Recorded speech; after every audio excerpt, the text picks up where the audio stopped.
انت عارف ان كولر جبان ولا يصلح للاهلي، خصوصا انه ما بيقدرش يدير المباريات الكبيره. طبعا بقى لو انت متحيز لكولر هتقول الكلام ده كله كده. بص يا صاحبي، اللي هيحكم بينا دلوقتي اللي انا هوريهولك، وكله هيبقى من قلب المباريات، وكله هيبقى باللقطات. فبعد الفيديو لو انت حبيت تصمم على فكرتك فده حقك، بس احب اقول لك ان انت كده بتحكم بالعاطفه مش بالعقل والمنطق. اما بقى لو غيرت رايك يا ريت تقول لي في التعليقات. الاهلي خسر قدام الزمالك في اسهل مباراه ممكن يكسبها، والسبب كولر. طبعا انت بقى دلوقتي هتقول لي يا عم انت بتقول ايه؟ ده تعادل يا حبيبي، ده تعادل بطعم الخساره، واتقل وانا هفهمك. اول حاجه الفيديو ده عشان تعرف ان الاهلي هو اللي عمل كولر، وكولر ما ضافش اي حاجه لنادي الاهلي. انت كاهلي كنت داخل المباراه دي وانت فريق جبار صارف ملايين في صفقات يناير بس، ده غير بقى ان انت لسه جايب اشرف بن شرقي اللي حكايته لوحدها عايزه فيديو كامل. انت بقى داخل تقابل الزمالك اللي كله بلاوي. عد معايا: واحد، ما عندوش دكه اصلا. اتنين، بيلعبك وتقريبا نجومه كلها مصابين، ده غير ان النجوم الاساسيه اللي عنده مش في مستواهم اصلا. تلاتة، مدير فني لسه جاي جديد وده تقريبا تاني ماتش ليه، ده غير بقى كميه الازمات والمشاكل والديون اللي على الفريق. فريق كله مشاكل بالطبع. يقوم بقى ايه؟ يقوم بسيره يقرر ان هو يخدمك وينزل يدافع قدامك في قلب المباراه. فمن الطبيعي ان كولر ينزل يستحوذ على المباراه ويهاجم بكل قوته،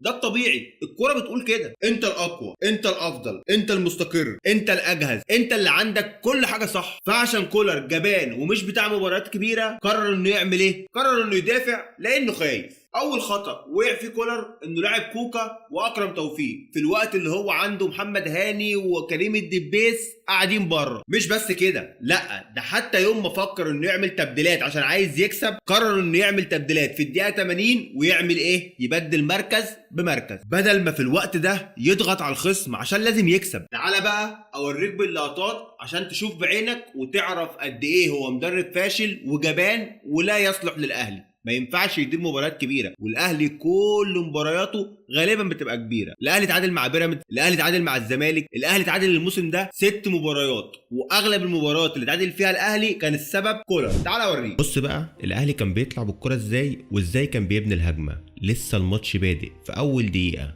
بص بيعملوا ايه في الكوره: باليمين للشمال ومن الشمال لليمين. ما بيعملش اي حاجه، مجرد استحواذ ملوش اي اهميه. بص الاهلي عمال يدور الكوره، بص بيروح لحد فين شايف، وبيرجع تاني. بص هيرجع تاني لحد ورا. انت متخيل؟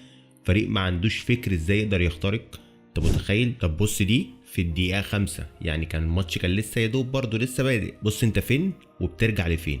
انت متخيل؟ بص الاهلي بيعمل ايه. ما عندوش فكر ازاي يخترق. بص هنا بقى انت قطعت الكوره فين، وبص عملت ايه. بيرجع لرامي، لاحمد كوكا، يرجع لنص الملعب، يرجع يدور الكرة تاني للمدافعين. مفيش اي استحواذ، ما عندكش اي فكر، ما عندكش اي طريقه، وفي الاخر بتتقطع. بص هنا الكرة في تلت ملعب الزمالك. بص الاهلي بيعمل ايه. بيرجع تاني وبيدي للزمالك فتره ان هو يبدا يقف كويس وينظم دفاعاته ويبدا يترحل كويس جدا، وفي النهايه بياخدوا الكوره برضه مفيش اي مشكله. طب بص دي اكرم قطع الكوره في نص الملعب وانت المفروض تعمل هجمه مرتده. بص الهجمه المرتده ده شكلها عامل ازاي.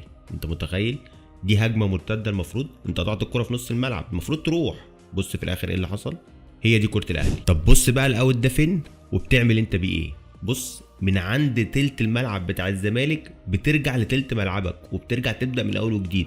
طب انت عايز تعمل ايه؟ طب ايه الافكار اللي انت حافظها؟ مفيش اي حاجه الاهلي بيقدمها، استحواذ بس.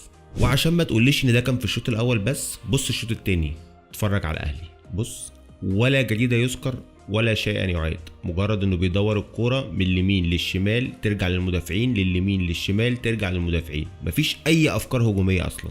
طب بص بقى هنا انت في تلت ملعب الزمالك، يعني المفروض في منطقه الخطر. بص بقى الاهلي هيعمل ايه. ما عندوش اي طريقه يهاجم بيها، مفيش. اكرم توفيق بيعمل كروس من نص الملعب بترجع له تاني بياخدها، بعد كده بترجع لاشرف داري. اشرف داري ولا اي حاجه، كره طوليه، مفيش اي افكار هجوميه. انت مش عارف هتاخد الكره تعمل بيها ايه، المدرب مش محفظك اي حاجه، مفيش اي. الاهلي ما بيقدمش اي افكار اصلا هجوميه، مفيش اي حاجه بتحصل. انت شايف اي حاجه؟ مفيش. بص بقى هنا قوه اشرف بن شرقي لما قرر ان هو اللي هيخترق. بص عمل ايه. 1 2 في 1 2 وصل لمنطقه خطر جدا، ولو كانت اتلعبت صح الكره دي كانت ممكن تبقى جول. بص بقى الكره الوحيده اللي انت لعبتها لقدام، شوف عملت فيها ايه. بص الكره نزلت لجراديشار، قرر اشرف بن شرقي ان يخترق المساحه الفاضيه هوب عرضيه، الهدف الاول للنادي الاهلي. تعالى بقى نشوف الزمالك كان بيطلع ازاي. بص ادي باصه من محمد عواد لاحمد سيد زيزو بتنزل لسيف الجزيري، هوب الزمالك وصل لاخطر منطقه عندك في ثانيه واحده. بص بقى الفرق بين الاهلي والزمالك، هنا الزمالك دخل في جون وعايز يعوض. بص الكرة الزمالك بيعمل فيها ايه وبكام لمسه بيوصل لحد منطقتك. هنا لمستين، دي الثالثه والرابعه كانت كرة خطيره جدا لولا محمد الشناوي. طب بص دي فاول من نص ملعبك، ادي لمسه 2. بص الثالثه لو كانت اتلعبت مظبوط كانت عرضيه خطيره جدا. بص بقى هنا وركز كويس، شايف التغيير هنا بيجهز في الدقيقه كام؟ 79.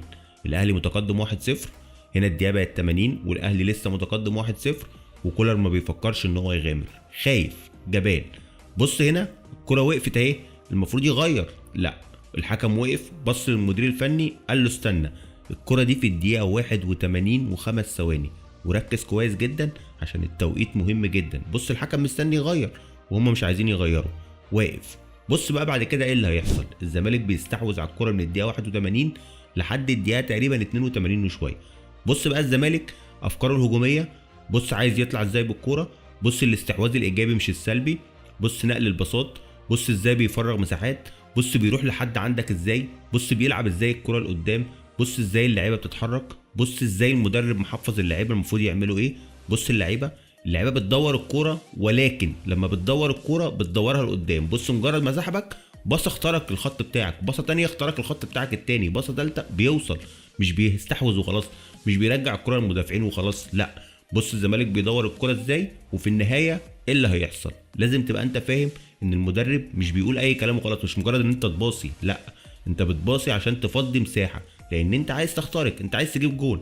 بص بقى هنا الزمالك هيعمل ايه، كان طبيعي ان بعد كل ده تشوف الكره دي. بص الكره عشان بيلعب لقدام، ناصر منسي بيستلم بيلعب لعمر جابر، هوب عرضيه، هدف التعادل لنادي الزمالك. هي دي الكره الحقيقيه. بص بقى بعد ما شفت كل الكلام ده وشفت كل اللي حصل في النهايه، رايك ده انت اللي هتكونه بناء على نفسك. شايف كولر ناجح دي وجهه نظرك، شايف كولر فاشل دي وجهه نظرك، ولكن لازم تبص للموضوع بامر واقعي تحكم عليه بناء على المباريات والارقام. المدير الفني بالنسبه لي انا بحكم عليه في 4 حاجات. اول حاجه جاهزيه الفريق، دي رقم 1 ودي اهم حاجه. تاني حاجه تشكيل المباريات، عشان التشكيل ده هو اللي بيفرق جامد جدا جدا جدا. تالت حاجه الجمل والفنيات اللي بتحصل للفريق، الفريق واقف ازاي، الفريق بيعمل البيلدنج اب ازاي، الفريق بيهاجم ازاي، الفريق بيدافع ازاي. رابع حاجه واهم حاجه التغييرات داخل المباراه، ازاي المدير الفني قال المباراه وازاي المدير الفني بيقدر يعمل تغيير يغير الدنيا كلها ويقلب لك الماتش. كولر تغييراته باينه ان هو ما بيقراش مباريات، واحد بيغير في الدقيقه 75 في الدقيقه 80، اللاعب اللي نازل ده عايز له 5 أو 10 دقائق عشان يخش جوه المباراه اصلا. فانت بالنسبه لك التغييرات دي انت اخر حاجه بتفكر فيها. لكن عكس مديرين فنيين كتير جدا، في مدير فني ممكن من اول 5 دقائق يعمل تغيير اول ما يلاقي الدنيا مش مظبوطه، من اول 10 دقائق، من اول ربع ساعه. ده مدير فني بيبقى ذهنه حاضر وبيقدر يقرا المباراه كويس جدا. وانا كنت بشوف ان موسيماني كان احسن واحد بيقدر يقرا المباراه، لكن ما بيقدرش يجهز اللعيبه للمباراه، لكن جوه المباراه ذهنه حاضر وبيقدر يعمل تغيير يقلب لك المباراه بشكل كامل. عكس كولر ما عندوش